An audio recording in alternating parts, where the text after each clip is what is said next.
People have always believed pyramids were tombs, monuments to dead kings and forgotten gods. But the story I am about to tell suggests something far more unsettling.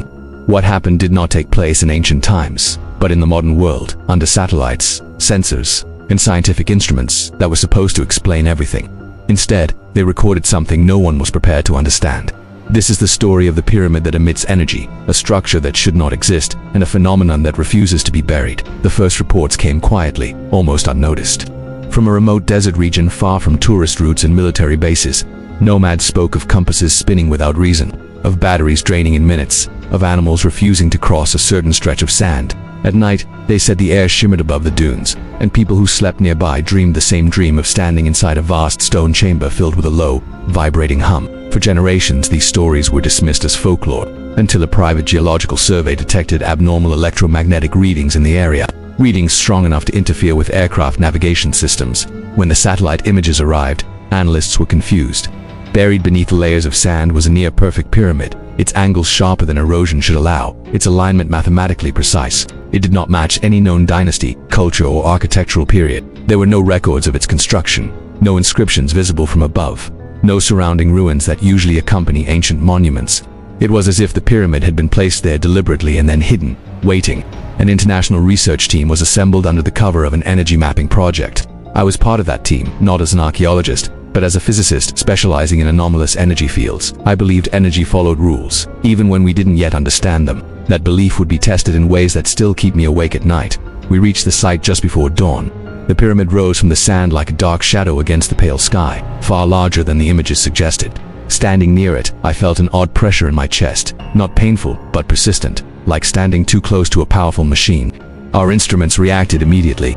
Geiger counters clicked softly despite the absence of radiation. Magnetometers fluctuated wildly, then stabilized into rhythmic pulses, as if responding to a heartbeat. Thermal cameras showed no heat source, yet the air around the pyramid registered warmer than the surrounding desert.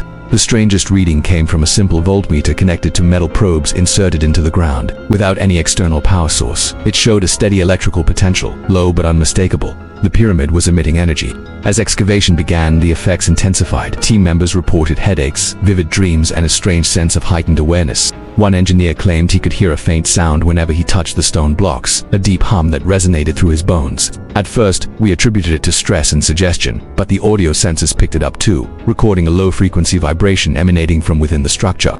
It was not random, it followed a pattern.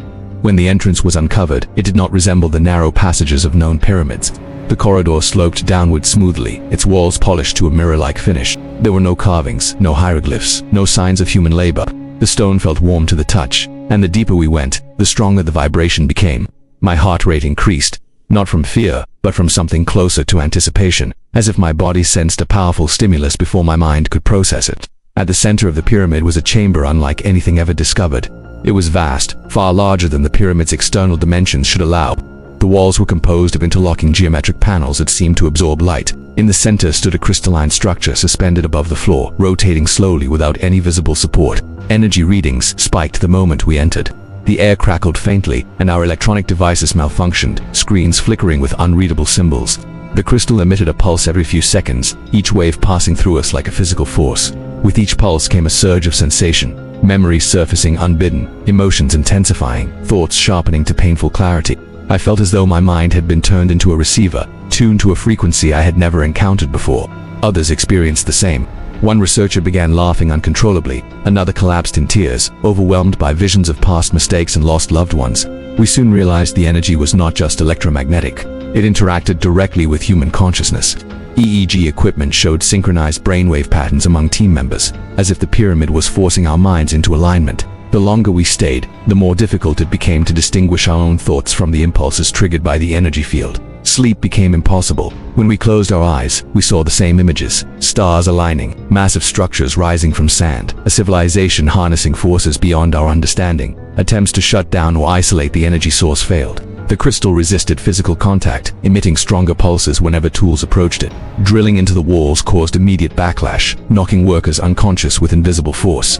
It became clear that the pyramid was not a passive structure. It responded, it adapted, it protected itself. One night, during a particularly intense surge, the pyramid emitted a beam of light straight into the sky, invisible to the naked eye but detected by satellites as a massive energy spike.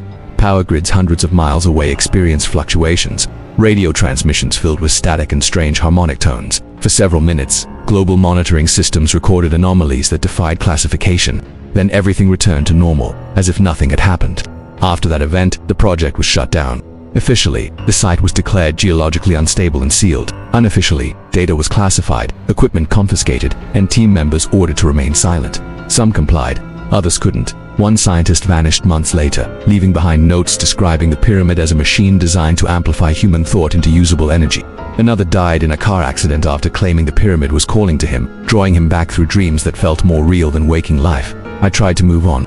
I told myself the experience was a rare intersection of physics and psychology, a natural phenomenon misunderstood by overstimulated minds. But the energy didn't leave me. I still feel it sometimes, a faint vibration beneath my thoughts. Strongest when I concentrate deeply or experience intense emotion. Medical tests show nothing unusual, yet EEG scans occasionally display the same patterns recorded inside the pyramid. Years later, I learned something that shattered my remaining sense of safety. A classified satellite report confirmed that the energy emissions from the pyramid never stopped. They were reduced, controlled, redirected, but always present. More disturbing was the final conclusion of the report. The energy output increased in direct correlation with human activity nearby, particularly emotional and cognitive stress. The pyramid was not just emitting energy, it was feeding on something. I don't know who built it or why. Perhaps it was a power source, a communication device, or a weapon. Perhaps it was something more alive than we are willing to admit. What I do know is this. Structures like this don't exist by accident, and if one pyramid can emit energy strong enough to affect minds, machines, and the planet itself, then the real mystery isn't why it was built. It's why it was buried, and whether it was meant to stay asleep forever. Sometimes, late at night, when the world is quiet, I feel that familiar hum in my chest again, and I can't shake the feeling that somewhere beneath the desert sands, the pyramid is still awake, still pulsing, and still waiting.